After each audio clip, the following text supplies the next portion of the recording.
Assalamualaikum warahmatullahi wabarakatuh. Selamat pagi, selamat siang, selamat malam semuanya bagi yang menonton video ini.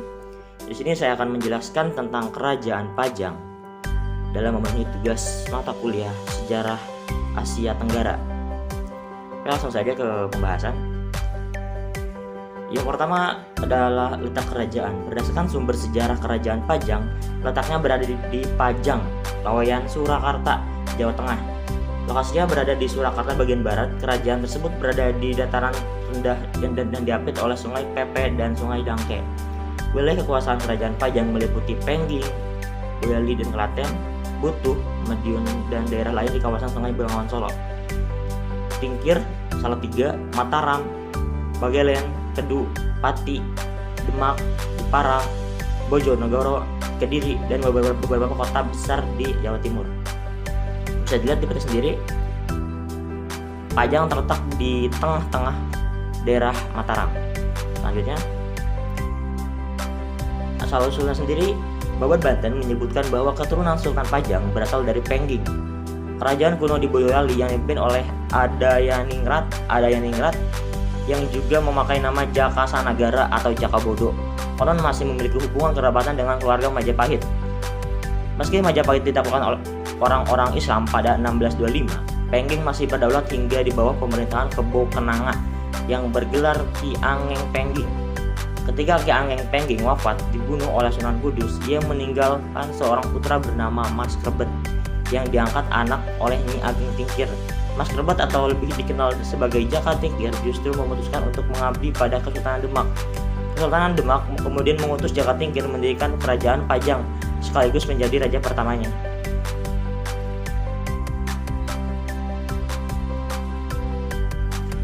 Untuk raja-raja sendiri yang memerintah, yang pertama ada Jaka Tingkir yang memerintah pada abad ke-15 dari tahun 1568 sampai tahun 1583.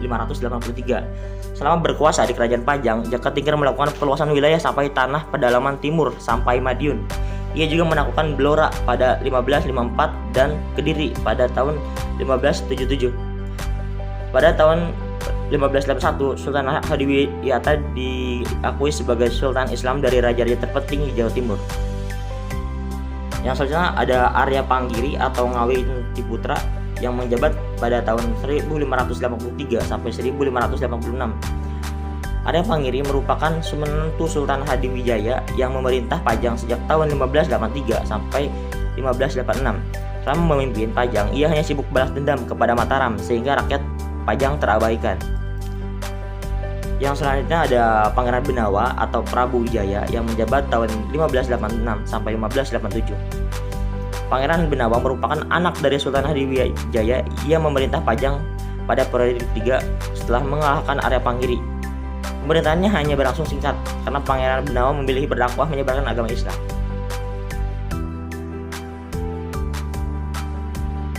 Masa kejayaan sendiri pada Kerajaan Pajang, wilayah kekuasaan Kerajaan Pajang mencapai Madiun, Blora, dan Kediri. Selain itu, Pajang adalah kerajaan bersifat agraris yang mengalami kemajuan pesat di bidang pertanian. Hal ini didukung oleh letaknya yang berada di daerah rendah yang mempertemukan Sungai Pepe dan Dangkeng sehingga menjadi lumbung beras utama di Pulau Jawa. Yang terakhir adalah runtuhnya Kerajaan Pajang. Yang pertama adalah wafatnya Sultan Hadiwijaya Joko Tingkir. Selanjutnya adalah Arya Panggiri tidak sebijak raja sebelumnya. Ia sibuk mengurusi upaya balas dendam terhadap Mataram. Tahun 1586, Pangeran Benawa bekerjasama dengan Sultawijaya untuk menyerang Pajang dan berhasil menguasai Pajang. Tidak ada putra mahkota yang meneruskan tahtanya, karena itu Pajang pun diwariskan menjadi wilayah kekuasaan Mataram. Selanjutnya ada peninggalan dari Kerajaan Pajang sendiri. Di sini saya mencantumkan 3 tempat yang menjadi peninggalan Kerajaan Pajang. Yang pertama ada makam Jaka Tingkir. Yang kedua Kampung Batik Laweyan. Yang ketiga Masjid Solo Laweyan.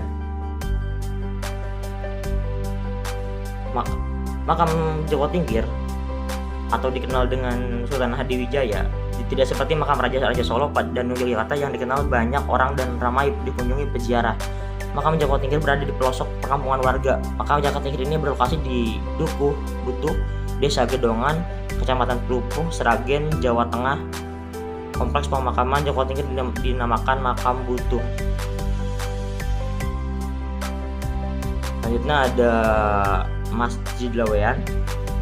Masjid Laweyan merupakan salah satu peninggalan Kerajaan Pajang. Bangunan bersejarah ini bertempat di Jalan Liris nomor 1, Dusun Belukan, Kelurahan Pajang, Surakarta. Masjid Laweyan dibangun sejak tahun 1546 oleh Jaka Tingkir dan masih berdiri kokoh hingga sekarang.